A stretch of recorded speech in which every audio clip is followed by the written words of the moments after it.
Bonjour, donc voici la résolution d'une équation. La question elle est aussi, est-ce du niveau de quatrième?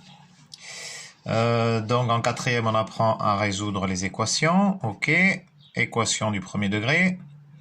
On apprend donc la simple distributivité. On apprend aussi les racines carrées avant de passer sur le chapitre de Pythagore.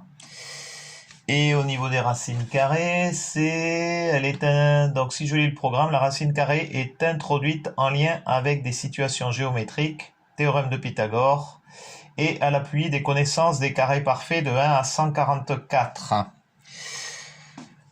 Donc, on va voir. Parce que là, on va voir au final qu'est-ce que ça va donner. Donc, je vais développer.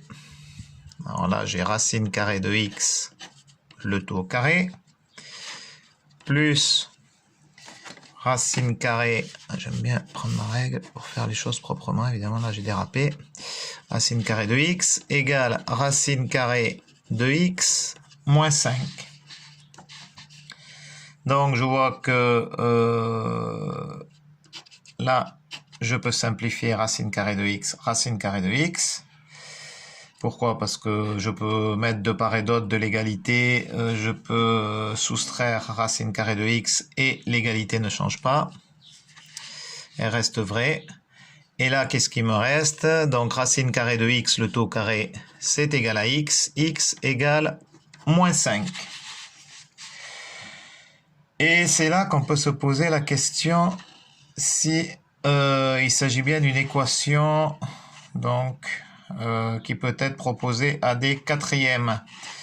Parce que même si on a trouvé x égale moins 5, ça, quelque part, c'est impossible. Puisque là, x est obligatoirement positif. Une racine carrée, donc là, si on se situe niveau seconde, une racine carrée est bel et bien définie sur l'intervalle 0 plus l'infini. X aussi appartient à l'intervalle 0 plus l'infini. Et à la rigueur, ça peut être intéressant quand même malgré tout de donner cet exercice à des quatrièmes en leur montrant que, ben voilà, hein, si je prends la racine carrée de n'importe quel nombre négatif, par exemple en l'occurrence moins 5, et si je fais exé, voilà, égale erreur math.